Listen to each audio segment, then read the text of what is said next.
seat.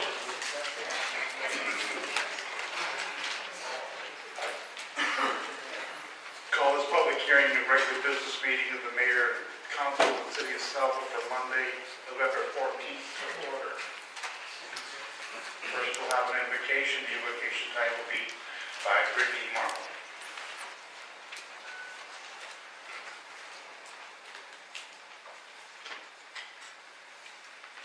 Let's pray. Dear Heavenly Father, thank you for this day, dear Lord. Thank you for many blessings, and thank you for bringing us here safely. Watch over our city and our country as we are going down our paths, and just let us to be thankful for this time of season of as we reflect on these holidays and everything that we have to be thankful for and for joy. And watch over us. In Jesus' name, amen. Amen. Thank you, Brittany. Next, now we'll have the Pledge of Allegiance by Councilman Roger. I pledge allegiance to the flag of the United States of America and to the republic for which it stands, one nation, under God, indivisible, with liberty and justice for all.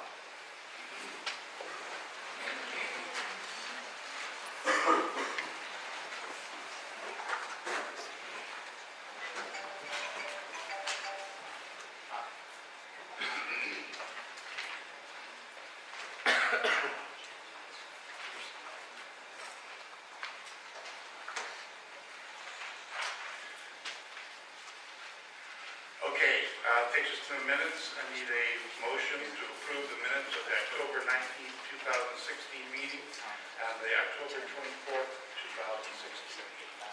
Motion to approve the minutes of the October 19th meeting and the October 24th meeting. I have a motion. Do I have a second? Second. I have a motion and a second. Any discussion of council? Seeing none, I'll call the question. All those in favor, please signify by raising your right hand. The minutes stand approved.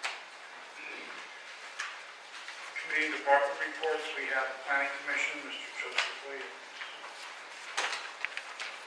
Evening, Commissioner. Good evening. In our last meeting, which was the 24th, I believe, we had two orders of business. One was one was the adoption of the new bylaws that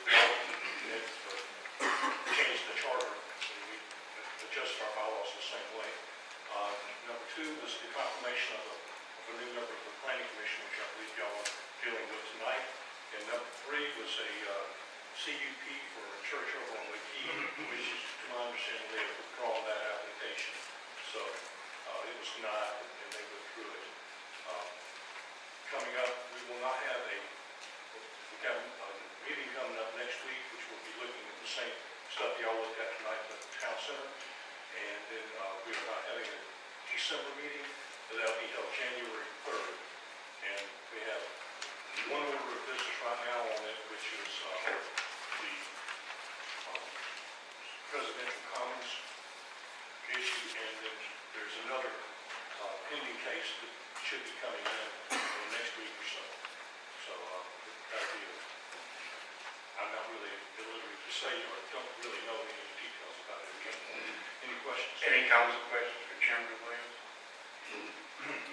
Thank you very much. Councilman Emanuel, give us a report on the Evermore Community Improvement District. There was no September meeting of the CID board, so on October 26th, the board held a combined September-October meeting. As some of you may know, the county has purchased the Stone Mountain Tennis Center from the Stone Mountain Memorial Association, and the county plans to demolish all the facilities that are there. So the CID is going to have to find new offices. The board's currently reviewing potential office space locations and plan to move as soon as possible. The board also approved a $142,280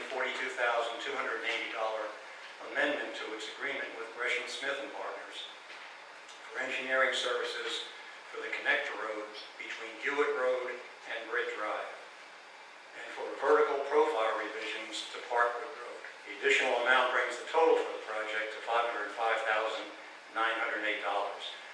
That road is what's called the North Connector or Evermore North Boulevard.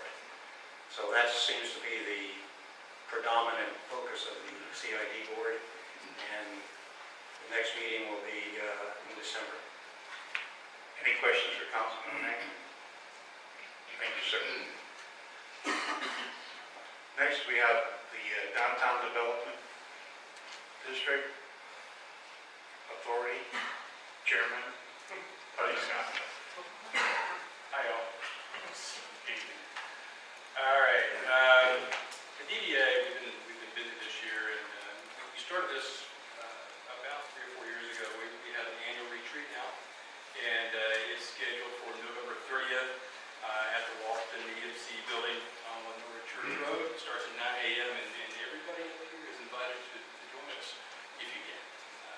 And because we're having this planning session, we are going to cancel this month's DDA meeting, which is actually scheduled for this Thursday, and we'll actually resume back in December for that piece.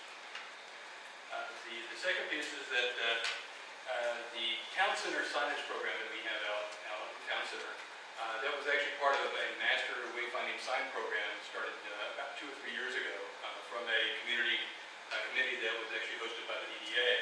And our second phase actually starts now.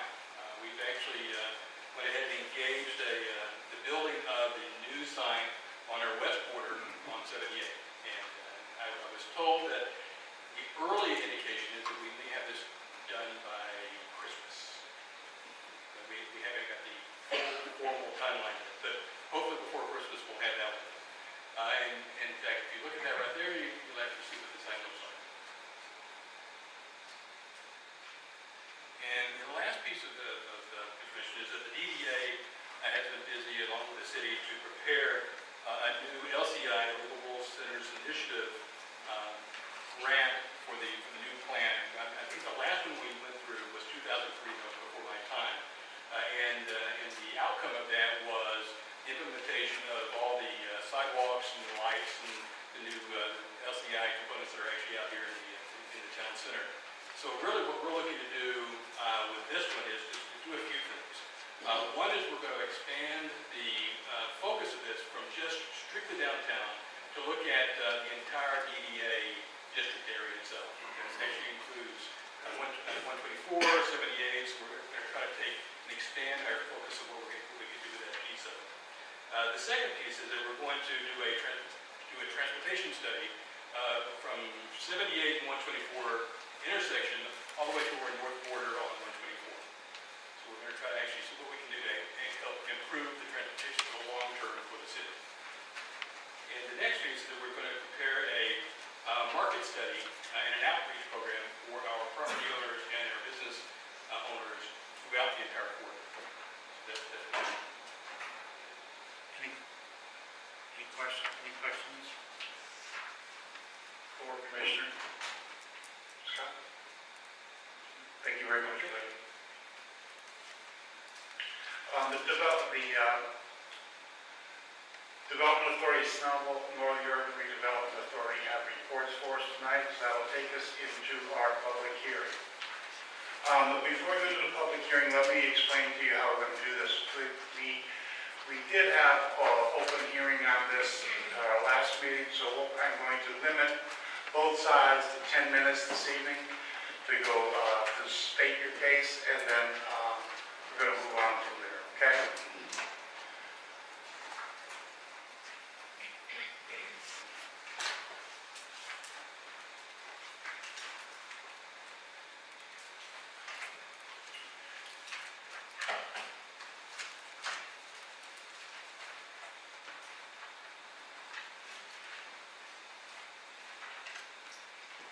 Just a little recap. We said this is the second public hearing for this request, which is LUP 16-01 RZ 16-04 by Senior Lifestyles for a zoning map amendment from RS 150 to ROP 62 CCRC and to modify previous zoning conditions from LUP 09-009 RZ 0713 and LUP 14-03 RZ 14-04 for 201 mixed unit residential senior development.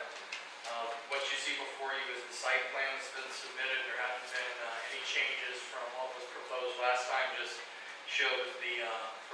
50-foot undisturbed buffer on the north end, the 80-foot, 86-foot setback, and the 60-foot building along with the type, as well as the title blocks with the different variances on the top left and bottom right. There is one mistake on the plan that notes a 65-foot building. A maximum that should be 60, and we want the record to reflect that. Once again, the planning department has recommended approval with the conditions set forth in the ordinance that was distributed, the second edition, to include this site plan and the revised verbiage for the buffer and utilities and the associated conditions. Any members of council have questions? What happens on your record? Seeing none, thank you. Marion? Start my clock. You're on. Sure. Good evening, Mayor and Council and staff. Thank you for having us. I'm Marion Adaney with Anderson Tate and Carr, 1960 Satellite Boulevard, Duluth, Georgia.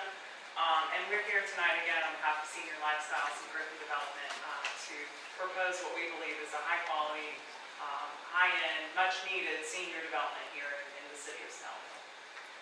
I wanted to just remind everybody kind of the scene that we're in, and we are in the Scenic Highway North character area, which in the city specifically calls for quality reinvestment and redevelopment of sites, and especially infill sites, which we believe, because this is this leftover type of development that requires a specific shape and size and use, it qualifies. That character area also calls for enhanced pedestrian connectivity, adequate buffers, which we can address, and then specifically for assisted living facilities and senior citizen housing. And so if you look at the prongs and the strategies for this character area, we hit on, 7 out of 8, and we believe that there's a reason that your character area calls for that in your zoning to allow for the quality mixture of senior uses. And so we have worked hard to come up with a plan that does that. We've had some opportunities to speak with some of our neighbors and specifically get into the details on how that's all going to come together. And of course, I'd like to reserve my time for rebuttal, and I'll get on and talk more about that. Any questions of Marion? Stop the clock. Okay. Will the timekeeper put 3 minutes back on? Okay. We'll now open it to public hearing. Vote either for or opposed.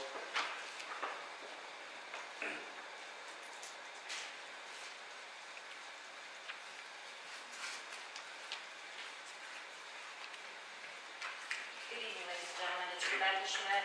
I'm 2384 Glenmore Lane, Snellville, Georgia. I live in the neighborhood, and I was here before you before, and I wanted to report back to you that in the 3 weeks, what has happened when you gave the developer 3 weeks to try to work with us and to basically try to work things out so we could present something to you all that satisfied our concerns and address some of the concerns that you raised.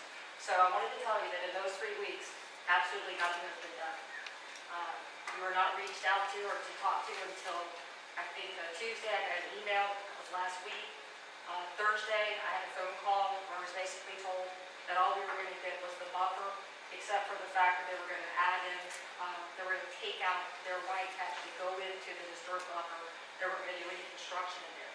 We asked for that because we were concerned about what happened with the Shadowbrook area, where anytime they had access to any of the undisturbed buffers, they accessed them, disturbed them, and they're still not recovered. So that's all that's been done. I want to remind you what our concerns were. One of the things that they asked us to do is they asked us to please not paint them with the same brush that we had painted Shadowbrook because of our experiences over the last few years. So I'm going to tell you, let's not do that. Let's look at what they've done since we were here before. And here's what they've done. First of all, we're here tonight. They told you, they told us, that if you didn't give them what they wanted last time, they were walking and they would be gone. That's what they said. When we didn't hear from them for a few weeks, we figured maybe they meant it. Well, we're here tonight, so here's my takeaway from that. Whatever they say to us, if it's not in writing, if it's not nailed down, they don't mean it. So anything that they're going to do later, are going to add to later to make it better, it's not going to happen. We've already seen that with Shadowbrook. And I'm not painting it with the same brush. This is of their own making of what they've done with us. First, they've not talked to us anything about one of the biggest concerns we have, which are the buildings. The buildings that are 3-story, that are commercial, and that are closest to our residential area, where they have put their residential area closest to the commercial areas on the other side of the property. We don't understand it. If they would flip it or move it, we would be satisfied with this. We would be satisfied with the buffer and with those buildings move further away. All of you all have had an idea of what it would be like. I wonder, if you had a chance to look out your backyard and see 3-story buildings in your backyard, would you like that? We don't. They haven't addressed our concerns about the noise or the sight or the smell or the delivery. All those things that go along with the building. They haven't seen fit to mention any of that to us. And so what we're left with the idea is that's just going to go on the way it's planned. They mentioned to you that they could put some sort of provision within some of their agreements to specify the frequency and what would be actually done, and that's not been done. Again, if it's not in writing, it's not going to happen. We mentioned the blanks that are in this particular plan. They haven't filled those in. If they haven't put it in writing, it's not going to happen. We also had some concerns about their request to reduce the brick and the stucco aspect from the 70% requirement you all have down to 30%. Because we want this, whatever goes in there, to be nice and to look good and to hold its value. We don't think that's going to happen with the Shadowbrook because they took out that requirement last time, and now we've got brick fronted with 3-sided siding buildings and a surrounding community of 4-sided brick or 4-sided stucco. It doesn't fit within that community aspect. When we were here before, Councilmember Bobby Howard said it was more important to get it right than to get it done. Again, we're not opposed to having some sort of senior living lifestyle. We just don't want it to be in our backyard or proposed to us.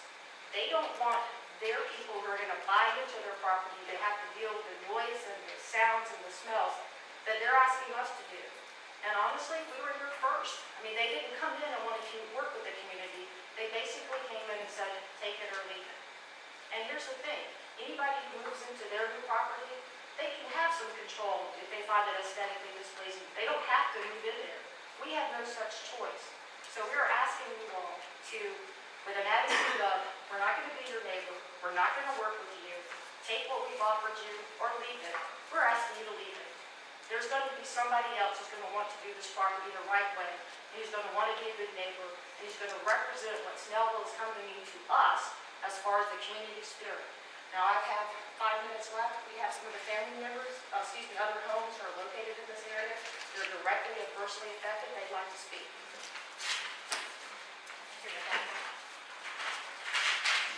Good evening. My name is Pamela North, and I live with my husband at 1451 Lakeshore Drive, and I'm on the cul-de-sac right there. The 60-foot building would be right behind my neighbor to the left of me, and I would be dealing with, as coming down Lakeshore Drive, I would probably be dealing with looking at a big monstrosity right behind the house next to my house. We bought our house in 2010. We bought it foreclosed. We fixed it up. We made it really nice, and we took a year doing that. We're really saddened to think that, we would have a huge commercial building right behind our property. And on top of the fact that there'd be dumpsters and travel and all this stuff on the back line for our property, where right now we have a basketball goal. My little grandkids play out there. I know that it's important that I know that we need it's good to have senior housing, but I do think that this plan could be flipped and the cottages could be near our properties, which is a residential area, and we could have the commercial over near that hospital. But, I just come to you tonight as a concerned neighbor, and I ask you to please consider our request to deny this parcel of land being developed the way they've asked us to have it developed, asked you to have it developed. Thank you.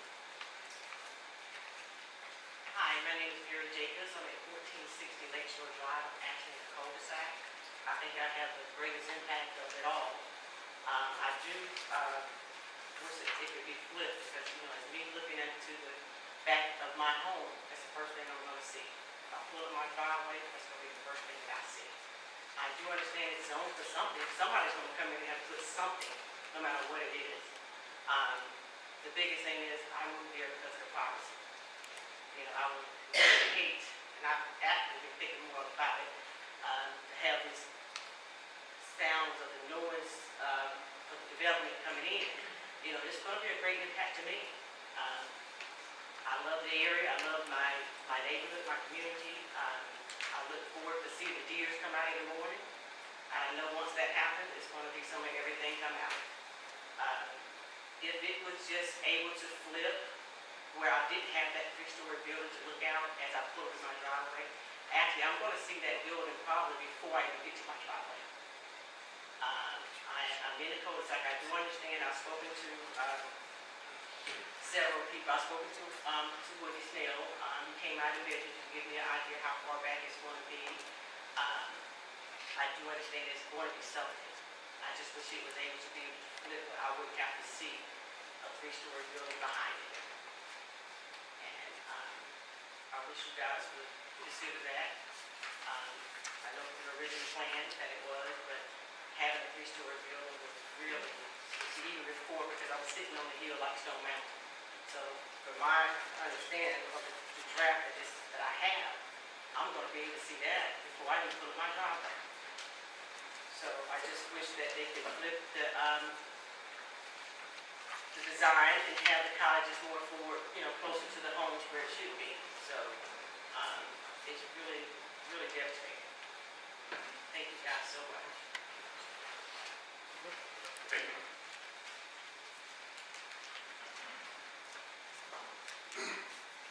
Hi, I'm Tom Bylick, B-Y-E-L-I-C-K.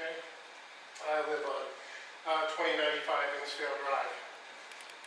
And I think one of the things that everyone has neglected to point out here, yes, we like the advantage of having the senior citizens and their rock and roll music. But that 3-story building, you got to understand, it isn't just 3 stories.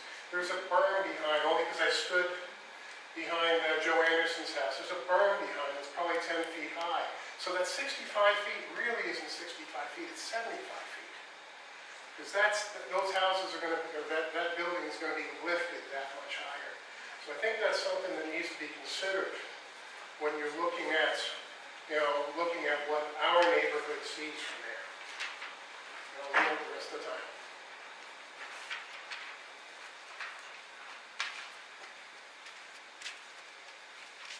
Okay. You have 8 minutes and 31 seconds.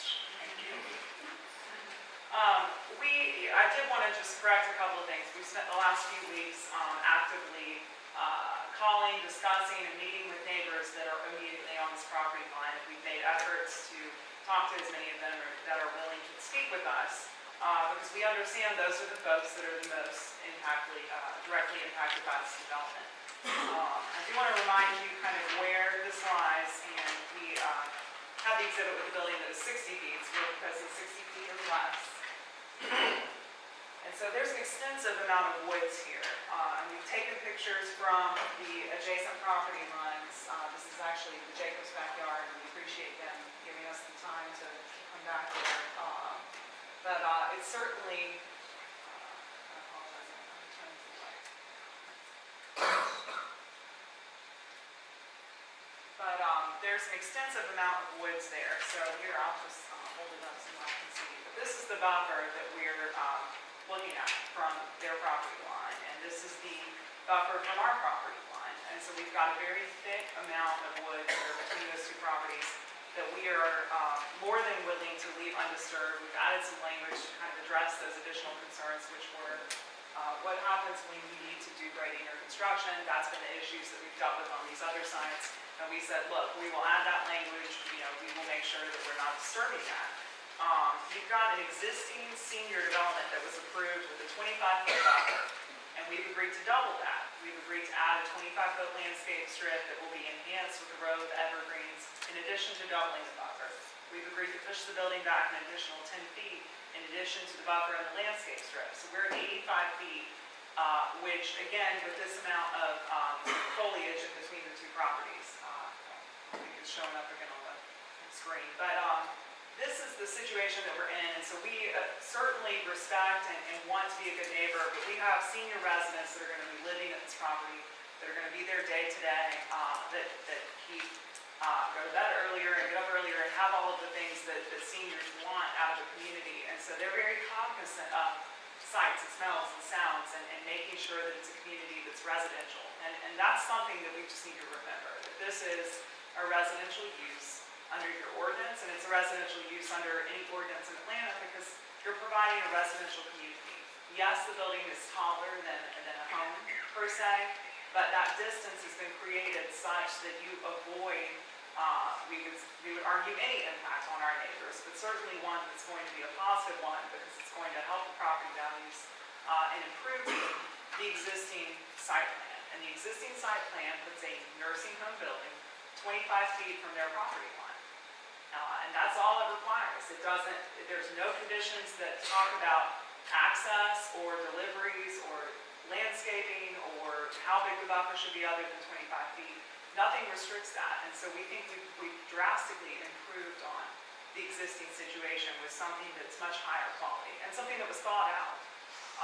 They have engineered and looked at the site, and I know there's been debates about whether or not they've done that, but they've looked very carefully at the fact that this is a narrow downhill site and that you have to place the biggest building at the part of the site that allows for that so that you're not creating a situation where seniors can't navigate the building. I mean, you have to have level hallways and an area for them to actually be able to go out into a garden and into a pool area and things that they can access. And so all of this has been taken into consideration. It's not something that was just stuck together like the last plan, and it's not something that was purposely created to create a problem. It really was a well thought out development. Senior Lifestyles has purchased a couple of developments in the area that are older. They are working on improving and renovating those. This is the first one that they will have built from the ground up. So I just want to make sure that you're aware of the fact that this is the first one in this area that they would be the developer of. And so you have a new standard that they are going to meet and provide to your citizens. There were some comments about whether or not we could refuse to do certain things, and I want to say every time we've met, we've heard we want a 50-foot buffer, and we really had our folks pushing back and really trying to create a situation that they could live with, and I hope that everybody sees that as a huge gift. They pushed that building back immensely in order to work with the neighbors, and so that's been something that we've been working on from the beginning. We again appreciate the time of the folks that live there and for letting us go out to see their property, but this is a community that requires a smart senior development that can work here. And so those are the things that they've been taking into account as they've looked at this. There were some comments about deliveries and things like that, and we are more than willing to limit deliveries to day work hours. We talked about maybe 8 to 4, 8 to 3, to avoid any concern about deliveries coming. I think we talked about food deliveries primarily come once a week, and so that's something that would be consistent with the UPS trucks in the neighborhood. It will not impact our residents, and it will not impact our neighbors, and so we worked hard to address that. And again, this is an opportunity to take something that was kind of an infill, difficult site to maneuver and create a use that is residential and does transition from the homes to the hospital, and it provides a service to them. There were some comments about why are we back here, that we misled or misstated. There's not currently a contract. This is all very dependent on what happens here tonight and whether or not we can get everybody back on board. So we're here in hopes that this is something that everybody can turn into a very good thing. But again, respectfully, we've got developers here that are hoping that that'll be the case. And so, we certainly didn't misstate any of that.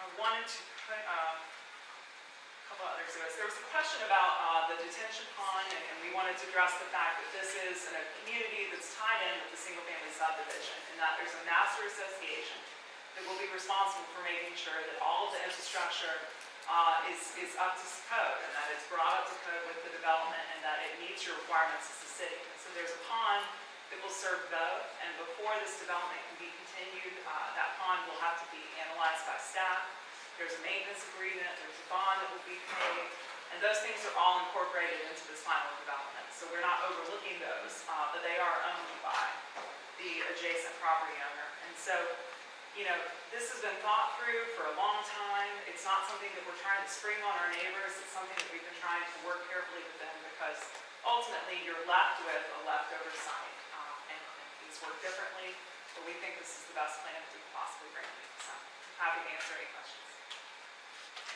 Questions? Thank you very much. I'll have some questions for Jason. A minute, please, to spare. Mayor Witt, may I please just address one factor, the new factor that we heard tonight, just 30 seconds? Yes. I think you had 24 seconds, so I'll give you the additional seconds. What I heard just now was that there is no contract. You were being asked to do a zoning on something that may never come to fruition. They're asking you to make changes for something else that may come along where you already have, maybe you've lost control over what's going to be done. And when they tell you that they could not put buildings into the area that we've asked them to flip it, I don't know how the original plan did it, but they were able to do it. And then secondly, if you looked at the failed apartment complexes, they have buildings right where we're talking about where they're now telling you they can't put buildings. So I just want to make sure that you're understanding that when they're telling you that they can't do something, they did it with respect to the Shadowbrook apartments, and now for some reason they can't do it. But I did want you to know that they're asking you to change zoning for something that doesn't exist. There is no contract. There's no guarantee that if you do this, there'll be any changes made, or that they'll move forward with anything at all. It's not a sure thing. It's not in writing. I would suggest that you deny this. Thank you. You got a minute, 4 seconds. Plus 30. Yeah, plus 30, right? Yeah, all right, yeah, minute, 34 seconds. My name is Bob Goronsky, Vice President of Development for Senior Lifestyle, 303 East Wacker, Chicago, Illinois. Real quickly, my attorney did misspeak about the state of the contract. She didn't do that on purpose. She didn't know that this morning the landowner and Senior Lifestyle and Griffin Realty did sign a contract that is contingent upon zoning approval. So, you know, if we were turned down today, we would have till December 2nd to terminate. So I apologize for Marion, she didn't know the facts. And then, you know, I would just like to thank everybody. I know it seems like it was rushed, but one of the reasons I think you guys chose to table this last time around was because we made some last minute changes to the plan in response to the neighbors. And we think we went over and above what's normally asked of developers when we're reducing the density on the site from its previous approval and extending the distances. We will be a great neighbor. We will pay full taxes on our 200 units, and we'll be a great employment base as well as taking care of several of your area seniors. So I think, you know, we're going to be an asset to this community. Any questions? Thank you very much. Thank you. Jason, I believe you have, Bobby has some questions. Couple of things, gentlemen. With regard to the buffer, what is being addressed with regard to winter time? Because I know right now, if it's winter time, everything that I saw there is probably going to lose its leaves. What are we accounting for that? Are we thinking about that? Or what's our thought process? I believe the proposed condition now allows for an enhancement of the buffer at any point in time to basically a guarantee of no visual impact to the neighbors at any time. So once those leaves do fall, you'll see where the holes are and where you need to replant. I believe the applicants agreed to do that to the city's satisfaction. So there are some pines there. Most of them are tall, pines that are going to have a lot of coverage on the upper end. I haven't seen it without its leaf on state to know where it may be, but it's pretty thick. With relation to the berm, which is the first I've heard about it, which would tend to offset lowering of the building if there's a 10-foot hill there. I don't believe there's a berm proposed in this buffer. No. Or for a building pad. I don't Okay, so understand where that is. so that was a little bit of a question to me, because that would in fact, if you're going to have a 10-foot hill out there and build a building on it, it's 60 foot, it's going to become 70. Yeah, I wouldn't imagine that would happen. Okay. that's what I've got specifically. Oh, one other thing. In the previous proposal, if I'm looking at everything correctly here, there is 726 units available in that first 726 units, 60 duplexes, 346 independent livings, 200 assisted living, 120 nursing home, for a total of 726 living units, right? Correct. So that was in the prior, so that could really be done right now. If this floor plan, call it, were adhered to. If it were to include the single-family property that we rezoned earlier, basically, when you dissect the property line and keep each of the different uses amongst what we've already zoned for single-family use, I believe the remainder for this portion of the site would be close to 400. Okay, so even at that, we're still double if we even back that other out. And what is potentially, if they were to lay this floor plan in on top of what's there right now. Correct. So we go from 201, something like that, to 400. So we double the density. So we're at half the density with this plan. Correct. Again, my biggest heartburn is that building. I said it before and I'll say it again. I'm not sure that we've done everything we can do yet to insulate that side of the subdivision from seeing, this big gigantic building. And I think you can do some things to ensure the deliveries and things like that. I mean, that's something I think can be done and should be done, because I don't want my garbage compactor empty at 3 o'clock in the morning. I don't want a dumpster company coming in there and emptying an 8-yard dumpster at 6 o'clock in the morning and banging it around. I mean, there's just certain things I don't want to have happen. I don't want it to happen if there's a building not next to it. So I think they're manageable things. It's just a matter of, again, have we done everything possible with Leland Cypress or whatever the thing is to buffer and insulate the most impacted people of having a building that they have to stay in?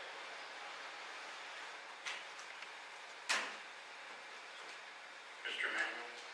Typically, when you build a building, you do some grading. Do you expect this, where the proposed building will be at current grade, or when they come in and do their dirt prep work, that there would be some lowering of that? I mean, without knowing the engineering of it, there's really no way to tell. I mean, they're gonna have to flatten the space out, and definitely not gonna make a pile and grow it taller if the concern is to make. So a 60-foot building from current grade could wind up being 50-foot. Perhaps, there's no way to know for certain. I wouldn't want. But it's a possibility. Yeah.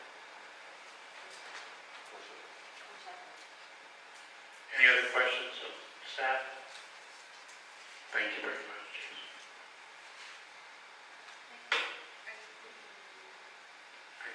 I'm going to ask for a motion. I'm going to request a motion. Can I just make a few comments? Let's make a motion first and then discuss it with council. Okay, second reading, LUP 1601, RZ 1604. Do I have a motion?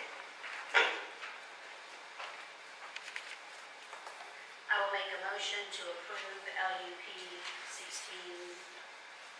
whatever you just said, 01. There's a motion on the floor. Is there a second?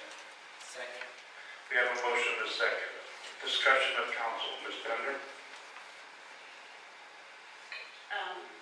No comment on the land use plan, and I think that it just brings into conformity the zoning on all of this property. Any other discussion of council? Seeing none, I call the question. All those in favor, please signify by raising your right hand. That's 5. All those opposed? 1 opposed. LUP 1601, RZ 1604 is approved. Excuse me, Mayor. Let me just comment on what I heard just happen, just to make sure we're on the same page. Is the motion was regarding the land use plan? Correct. And so it was really, that's the appropriate order, to approve the land use plan amendment first, and now you take up the zoning. Correct. And now on RZ 16-04.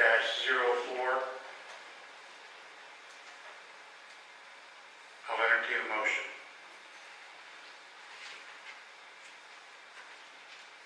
I'll make a motion. I'd like to make a motion to approve RZ 16-04 to amend the official zoning map. I need to read all of that part.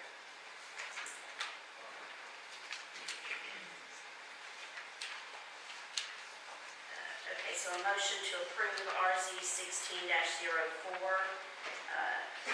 action on application by Senior Lifestyle Corporation and Griffin Fine Living to amend, we've already done the control land use.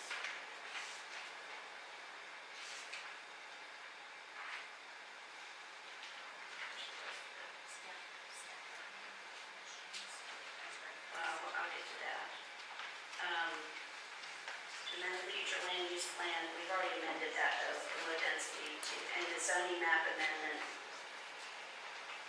And change in zoning conditions, I think this is where we are. Am I correct? Change in zoning conditions and request for variances for a master plan senior living development for property zoned RHOF 62 CC continuous care campus housing district on 15.37 acres located at Tree Lane and New Hampton Drive, Snellville, Georgia, tax parcel 5041105. I'd like that motion to include the following variances. Variances as stated in the Planning Commission report and in their ordinance. Should I read those out? Okay. There are 7 ordinances, 7 variances in ordinance 2016-17, and the following conditions. Also, as indicated in ordinance number 2016-17, with the following exceptions. With the following additional condition. Condition number 12, all service, supply deliveries, and pickups. Wait a minute. I'm sorry, y'all, this is just very complicated.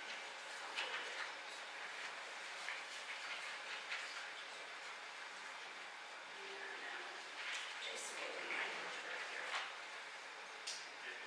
Yes, do you have that email? If all service / supply deliveries and pickups will be limited from a time from 8 a.m. to 3 p.m. Monday through Friday. And that is my motion. Thank you. I have a motion, do I have a second? Second. There's a motion and a second. Any more discussion in council? Yes, Mr. Mayor, I'd like to make a few comments. This has been a very exacting and zoning. There's a lot of really great features about it, and there's, to me, 1 or 2, kind of downsides. But really going through this, this zoning, listing out the pros and cons for me, the pros just outweigh the cons that we have. And when I looked at, I sat down and took the old plan, which is this copy, this is in the 2007 or 8, I think it was approved, the old plan, and I actually drew a line with what property is left, that 15.37 acres. And I went through and looked at the buildings on that plan. With the buildings in that particular section, there were going to be 666 units available. There was a single-story nursing home, with 120 units. There were a 2-story, 200-unit building. There was a 4-story, 346-unit building.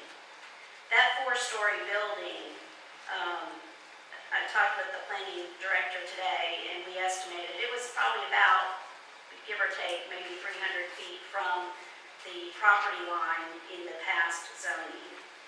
The single-story nursing home was, that building edge could be 25 feet from the back of that one property. There was no buffer required for that 25 feet, and they would back up to a nursing home type building, and it would be the side of it, not the more attractive side of it. And actually, it was probably more of a back piece there. The cottages or the duplexes that were scheduled on that piece of property, there were only 3 backing up to the previous homeowners. All the rest are now Shadowbrook, and that's in another single-family zoning. So, taking into consideration that we are going from a potential 666 units with a 4-story building, a 1-story building, another 2-story building, and we're cutting that down to 201 units. I mean, to me, we're talking about deliveries and I mean, no one's even really talked about traffic. When you're talking about senior living, of course, we don't think about the same type of traffic that you have with a single-family neighborhood. You know, people coming in and out, school buses, all of that. People leaving for work in the morning, coming home in the afternoons. I think the traffic patterns are different, but you have staff that's going to come and go. The staff levels required for 666 units are a whole lot different than what you need for 201 units. And keep in mind, part of these units are independent living and not requiring staff. Also, the deliveries for those. You know, we're talking about food service trucks and the trash. The amount generated, the trips generated from this high density development to this lower density unit is going to be phenomenally different. And I'm with Councilmember Howard. My biggest sticking point on this has been the 3-story building, you know, so close. And I think we've heard, there are woods there now, and proper screening, proper planting on there, it will completely screen. I'm comfortable that it will screen that building. I know in the back of my house, when we built our house, the neighbors that have 5 acres and never had neighbors around them went through and planted Leland cypress all around the edge of their property line. And we have about the same, actually probably less woods between our house and the back of their property. We had less woods there as far as how deep they are. They planted that row of Leland cypress. I can't see even a light, even in the wintertime, through that buffer. Now, another neighborhood that's even further away, it's probably 400 feet from the back of my house. I see those lights in the wintertime because there's no other buffer other than hardwood trees in the back there. So I get that part, but I really do feel like in the end we can get proper screening on there in those buffers that will make this a livable situation. This project, it is what this area needs. It is close to the hospital. It is a downgrade from what we had previously approved. And speaking to the opposition's comments on us, of course now we've got clarification that there is a contract, but when we're rezoning, we're not rezoning based on a contract or whether this will actually get built. We rezoned this property to that RHOP 62 back in 2008 only on a concept plan. There was no developer in sight. There was no builder. There was no operator of what that was going to be. We rezoned the property based on what the use of the property would be, not who was going to run it and who was going to build it. Now, I'd like to be able to take those things into consideration because we do want quality development coming in, and I feel like we're going to get that. So that is why I made the motion.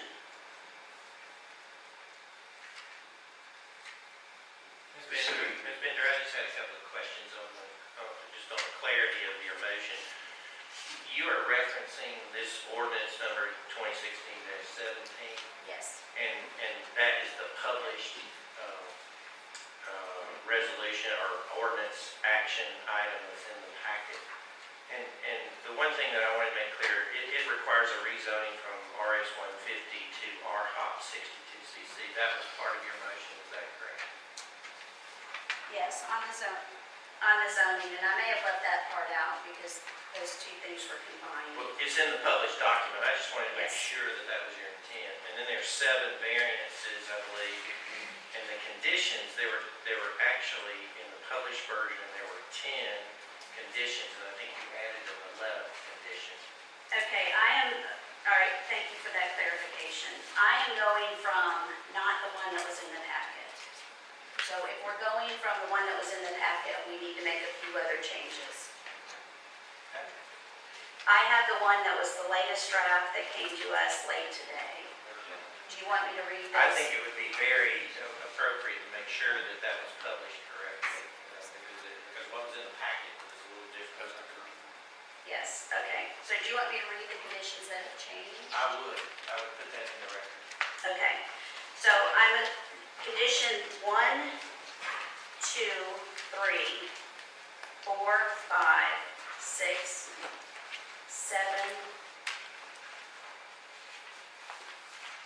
8, 9 are as they were published.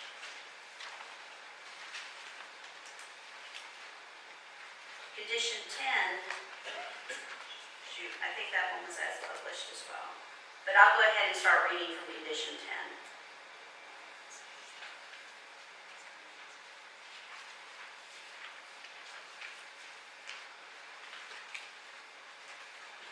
Can I start over? Because condition 3 did change from the one that was in the packet. You can let it go. Okay, I'm going to start over with the conditions. Condition 1, I'm just going to read them all. Let's just get them right. Anybody got a problem? Does anyone have a problem with leaving open? No. Okay.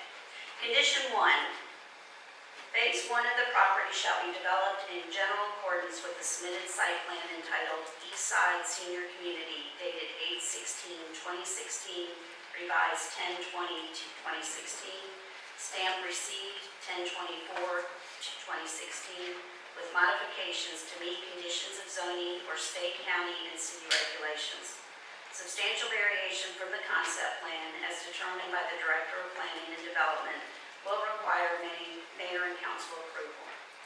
2, permitted uses for senior and medical-related uses shall include low to mid-rise buildings, attached villas, detached and age-restricted senior cottages, and single-story homes, age-restricted independent living units, assisted living units, memory care, continuing care and/or nursing home units, and medical uses with amenities and accessory uses for the benefit of operation and services to the senior units, homes, and medical uses.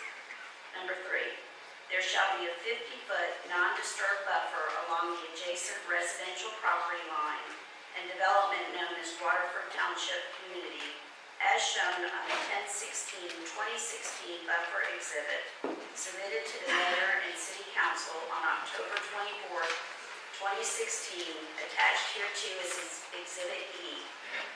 No grading or construction activity shall take place within the 50-foot non-disturbed buffer. Said buffer to be enhanced with evergreen landscaping and plantings, subject to the city's review and approval. The buffer enhancement shall include a row of evergreen plantings, i.e. hollies, where necessary to create a visual screen, subject to review and approval by the planning director. The continuing care assisted living residential building adjacent to the residential property line where abutting parcels 5041052, 5041053, and 5041054 shall not exceed 50 feet maximum building height. The planning director shall be allowed to grant administrative variance approval to reduce the required roof pitch and allow a 412 roof pitch in order to facilitate reduction of the building height. The building shall be placed a minimum of 35 feet from the 50-foot non-disturbed buffer line for a total building setback of 85 feet from the property line where abutting parcels 5041052, 5041053, and 5041054. There shall be a 35-foot no-access easement between the rear of the continuing care assisted living building and 50-foot non-disturbed buffer. Said no-access easement shall be constructed of pervious pavement materials. Said no-access easement shall not prohibit the temporary use by fire trucks and other emergency vehicles. Number 4, the maximum number of units in Phase 1 as proposed by this application shall be 225 age-restricted residential units and/or homes with the mixture and types of senior age-restricted uses to be determined by the developer based on market conditions. Substantial variation from the concept plan, such as increases in density, will require mayor and council approval. Number 5, any additional non-substantial variances as determined by the Director of Planning and Development for the design requirements, zoning requirements, development regulations, and construction requirements must be submitted in writing for administrative approval with the Director of Planning and Development for this project. Number 6, new signs higher than 15 feet and larger than 225 square feet are prohibited.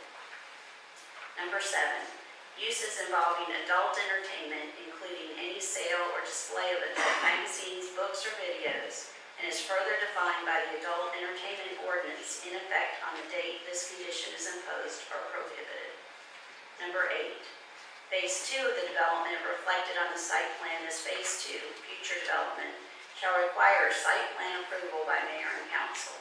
The Phase 2 future development property shall be entitled to a maximum of 192 age-restricted units, homes, and/or villas with the mixture of residential uses to be determined and a maximum of 51,500 square feet of medical office space.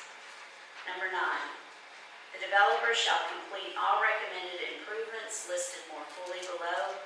9A, sidewalks and pedestrian connectivity to all buildings throughout the development. 9B, now I'm going to get tripped up here. Pedestrian connectivity to the adjacent single-family development and tree lane as shown on the site plan submitted herewith. 9C, interparcel access as shown on the site plan. 9D, sidewalks along all exterior streets. And 9E, pedestrian connectivity to the active pond for the property that is the subject of this application and the adjacent single-family residential development directly to the west, which was rezoning case LUP 14-03, RZ 14-04 shall be provided. Number 10, the developer and property owner shall cooperate with any access needed for the improvement and maintenance of the detention pond, parcel 5056002, subject to the bond requirements paid by the detention pond property owner. Upon the final permitting, the detention pond shall be maintained by the Shared Property Owners Association to be created between the adjacent residential and senior developments. Number 11, there shall be a master protective covenants for the entire development that will include all phases of the community, and concurrent therewith, a master association shall be formed, which will include all component parts of the proposed development. The master association shall be responsible for the oversight, upkeep, and maintenance of the entrance area, common areas, open space areas, and the like contained within the overall community, i.e. bicycle paths, sidewalks, open space, walking trails, and the like. Number 12, all service, supply, deliveries, and pickups, including moving vans and trucks using the rear loading area, will be limited to the hours of 8 a.m. to 3 p.m. Monday through Friday. That is all of the conditions. Okay. Thank you for the motion. Ms. Linsky, do you approve of as read for your second? Yes. Any further discussion? I have a comment. I know I have, and I think every other member on this council has wrestled with this proposal over several weeks. There's a lot of benefits to it. I think everybody in the city agrees that we need this kind of development, and this is a good development for the area. I have a problem with the 60-foot building. Share Bobby's sentiments about that. However, when I look at the previous plan, there were two, from what I can determine, two 4-story buildings. And this was a concept plan. This wasn't necessarily a plan that said this building will be here. So those buildings, those 4-story, not 3, 4-story buildings could have moved closer to the property line, probably without any kind of requirement to come before mayor and council, because they were in the vicinity, and this was a basic conceptual plan. So I've wrestled with this considerably. I understand there are people who have property adjacent to it have concerns, but I think we still need to look at the overall benefit to the community and the fact that I believe the applicant will do everything possible, and I believe our planning department will do everything possible to make sure that this is all buffered properly. I just want everybody to know that it's a troubling situation because there's good on both sides, and I just want everybody to know that we've all considered this very, very seriously and done a lot of soul searching about it. Any further discussion? Seeing none, I'll call the question. All those in favor signify by raising your right hand. That's 5 in favor, all opposed, 1 opposed. Approved. Now, second reading, consideration of action on resolution 2016-16, an amendment to the 2030 Comprehensive Plan Community Agenda to add RHOP 62-CC Continuous Care Campus Housing District to the list of associated zoning districts allowed in public institutional future land use designation. Basically, you summed it up. This was an item that when the comprehensive plan was adopted back in 2008, there was no category and no land use associated code for the RHOP 62. This land use code, this change would allow the RHOP 62 continuous care to exist in the public civic or public institution land use classification and make it congruent with the previous application as well. Any questions of staff? Seeing none, I'll entertain a motion.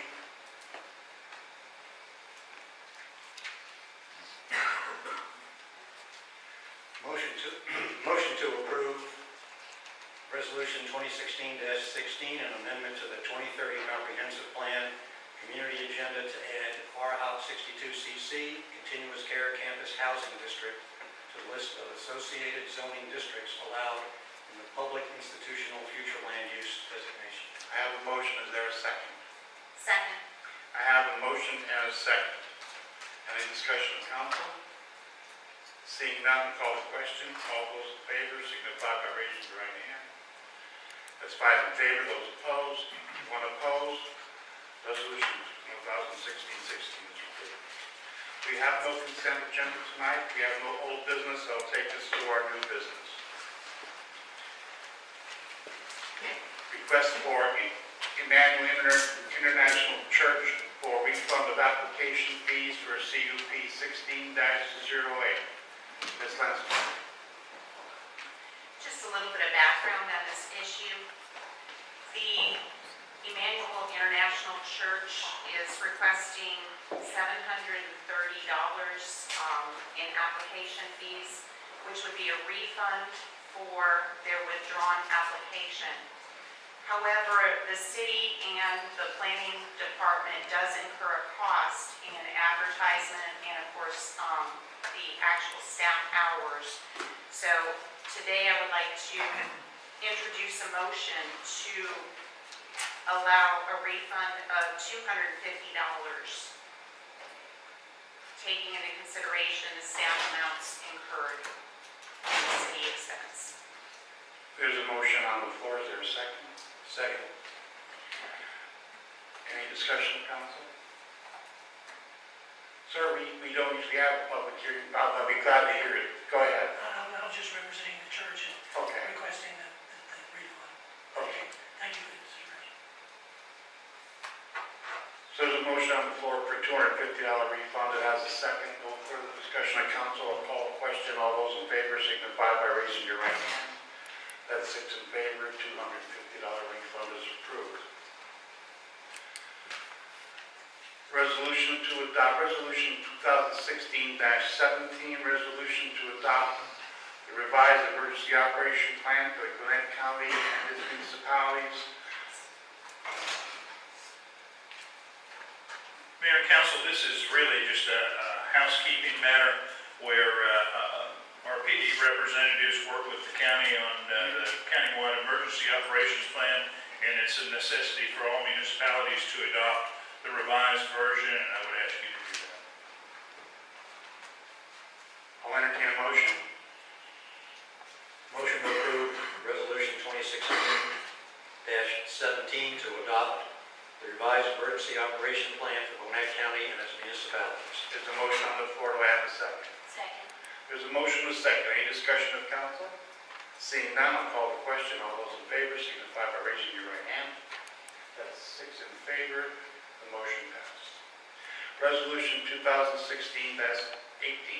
Consideration and action on approval of resolution to lease supplement for purchase of city vehicles.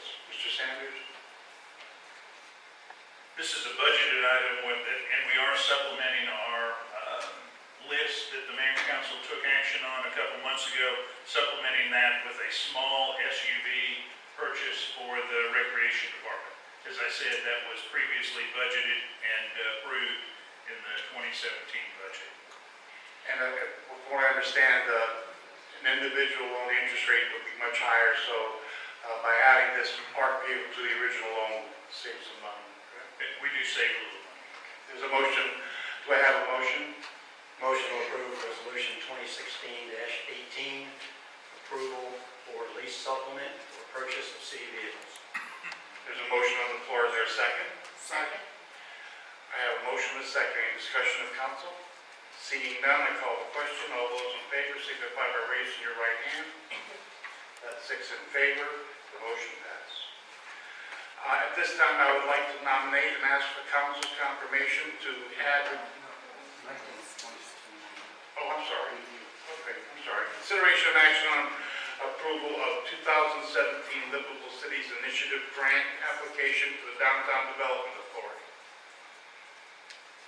Mr. Sanders? This is the item that Mr. Scott had described earlier. Coming through the DDA, it requires a resolution of support by the mayor and council. This is really a grant application, if funded, will provide transportation planning, market analysis, updating a lot of documents that have been in place, and it will definitely tie our town center development into the DDA and get the public involved in future DDA actions, if you will. So I would ask for your approval of this resolution, which also the match, which is yet to be determined, the exact percentage between us and the DDA, but we have that budgeted in our SPLOST budget. I'll entertain a motion. I'll make a motion to approve Resolution 2016-19, approval of the 2017 Livable Cities Initiative Grant application for the Downtown Development Authority. I have a motion. Is there a second? Second. There's a motion and a second. Any discussion of council? Seeing none, all those in favor signify by raising your right hand. That's 6 in favor. Motion passes. At this time, I'd like to nominate and ask council's confirmation of Regina Hart from the Snellville Tourism and Trade Board for calendar year 2017. All those in favor, please signify by raising your right hand. That's 6. Regina's is approved.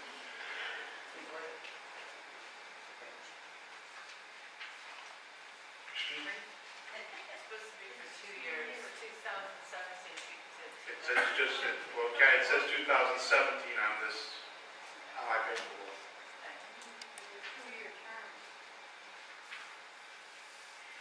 Okay. I'd like to nominate and ask Ken's council to confirm Regina Hart to the Snellville Tourism and Trade Board for effective calendar year 2017 for a 2-year term. We're going to have discussion on that? All those in favor signify by raising your right hand. You're approved for 2 years. You're probably going to wish it was 1.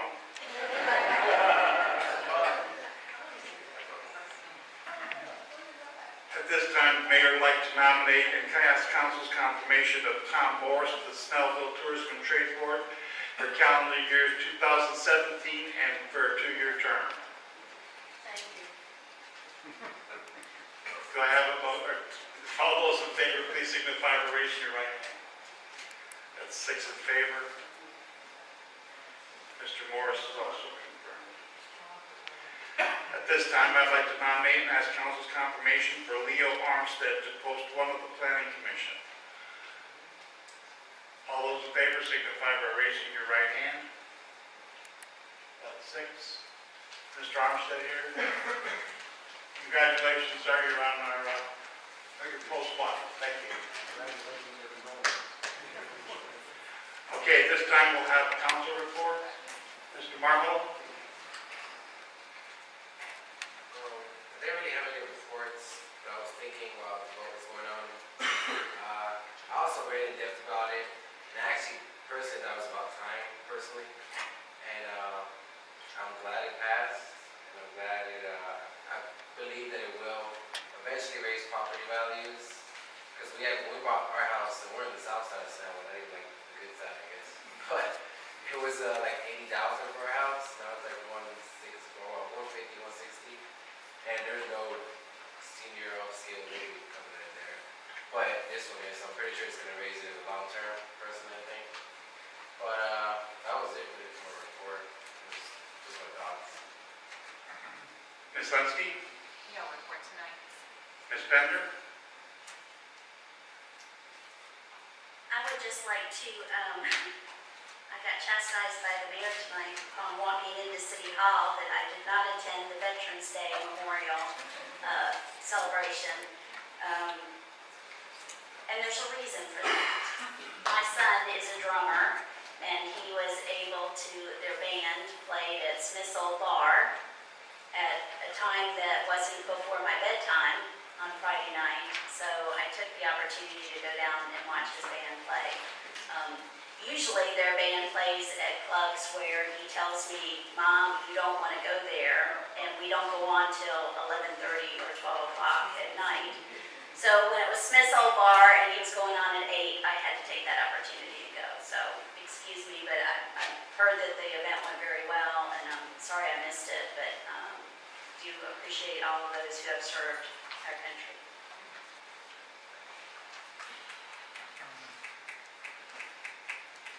So from now on, we'll schedule events in the city around Barbara's son's work. Mr. Manuel. I just want to thank the rest of my council members. As you probably figured out, this was a difficult evening for us with decisions that had to be made, and I think everybody voted as they believed, and that was not without a lot of serious discussion prior to it. And I think that's an earmark of this council, so we don't take anything lightly. We discuss it, we are all different sides of it, and try to make the best decision for the city. That's all. Mr. Howard. How's everybody doing? Those are the left. We'll be on the left, and we got a couple on the right.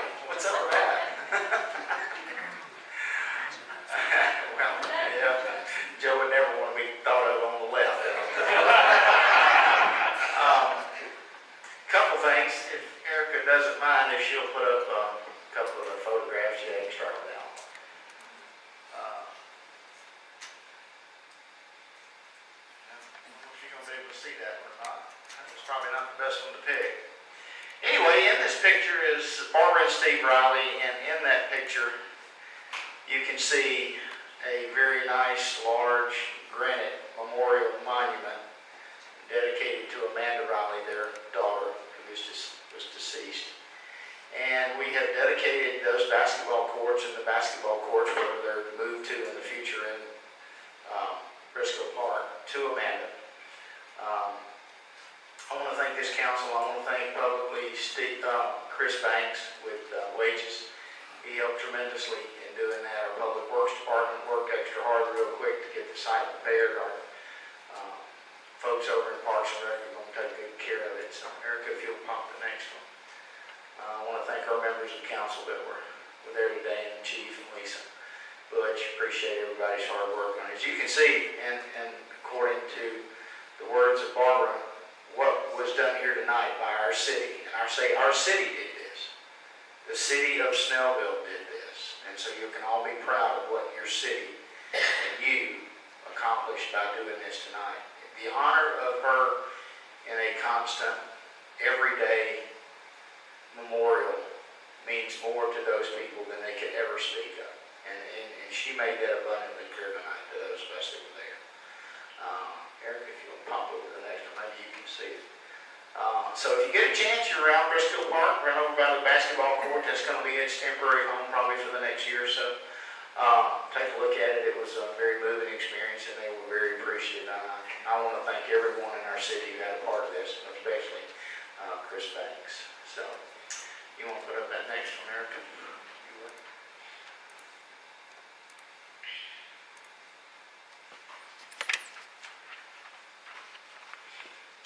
This one is also a little more somber.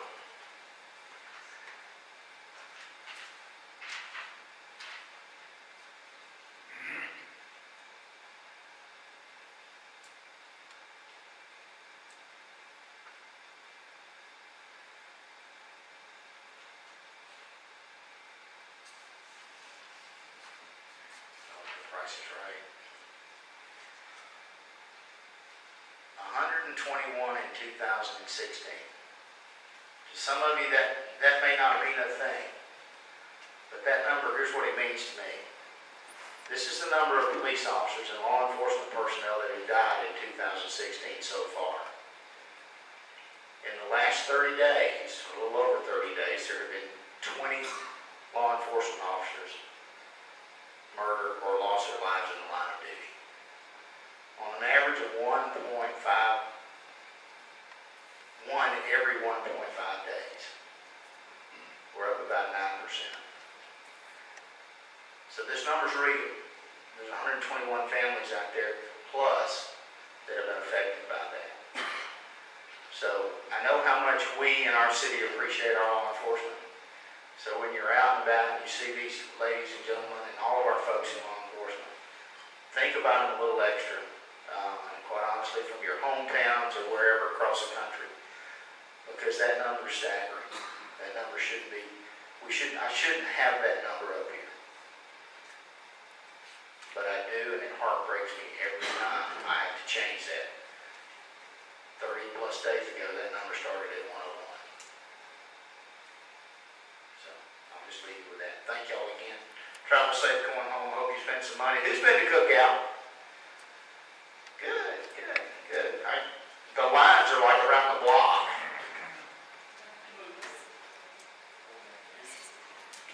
Okay, that ends council report. Up to the mayor's report. I just have some pictures that were taken on Friday night or Friday during the day and Friday night at our Veterans Day event. I need to thank some people. First of all, Kelly McAloon, she went above and beyond. This was not a stat event, not under her contract to produce, but she got in there and produced it, and it was a wonderful, wonderful night. I would have to apologize to Regina and Sherry Beebe for the hard work they had to do heading up the balloon fiasco. This would probably be a very good term for it, isn't it? We do the lighted balloons every year, and this year we spent more money and got worse balloons, and it was not easy for anybody, but Regina and Sherry hung in there, and it was still a pretty good, spectacular sight when it went up. With all the other volunteers, all the usual people that you see at every event, they were there again on Friday night. And I want you all to know that I appreciate it. If I haven't thanked you personally, shame on me. I appreciate each one of you and all you do for Snellville. And also, we had some Marines that marched from Loganville all the way to Stone Mountain, and these are pictures of them marching as they marched through Snellville. The United Methodist Church kindergarten class stood out there and met them as they marched through Snellville. You know, a few years ago there was a commercial that says, "We come a long way, baby." Have you all seen this piece? If not, you need to stop and see it. This is probably the nicest piece the city of Snellville has ever produced. And we produce some nice pieces, but by far, this is probably informative, it catches your eye, full of information. My hat's off to the staff for this, which this is first class. And I'm not sure who else. Could you tell us who was responsible for putting all this together? A lot of people, Brian Harrington and Erica and Eric and a lot of folks worked on that. Well, they're all to be congratulated. We got to submit it and see if we can't win something with some kind of prize. But hopefully you all pick one of these up and take it home and tell your neighbors about it. And that's it for me. Hopefully I didn't forget anything. Is there anyone here now? We'll open it up to the public. Yes. Can I just do it from here? You can do it from here, but before you do it, can I remind people of tomorrow night? Is that what you're going to do tomorrow? Yes, you go. Okay. Tomorrow night at Mellow Mushroom, we hope you all will come out. David, you know more. Why don't you talk about a little bit? It's your baby. As long as somebody says something, I don't care. 6:30 to 8:30 tomorrow night at Mellow Mushroom. We're going to have kind of a get-together. Anybody who goes in and buys a pizza or any other food item, Mellow Mushroom will donate 10% to the Southeast Gwinnett Co-op. And then to try to raise some additional money, we're going to have some raffles and some other things going on. So if anybody could stop by, we'd certainly appreciate it. I know the co-op would. Isn't it all day? The bulk of the activity will be 6:30 to 8:30, but you're welcome anytime during the day. So that's, if you go there for lunch tomorrow or anytime tomorrow, the 10% goes to the co-op. 6:30, 8:30 is when the program, or when the rally and all that, but Dave will be there to tell you all about how to run a drone while they're setting off balloons. Now, speaking of which, there will be drone video of the balloons being launched as soon as I get time to post it. Are there anyone else? If not, I'll entertain a motion to adjourn. Okay, we will have a very short exec session. There will be no action coming out of that, and then we'll see you all next time.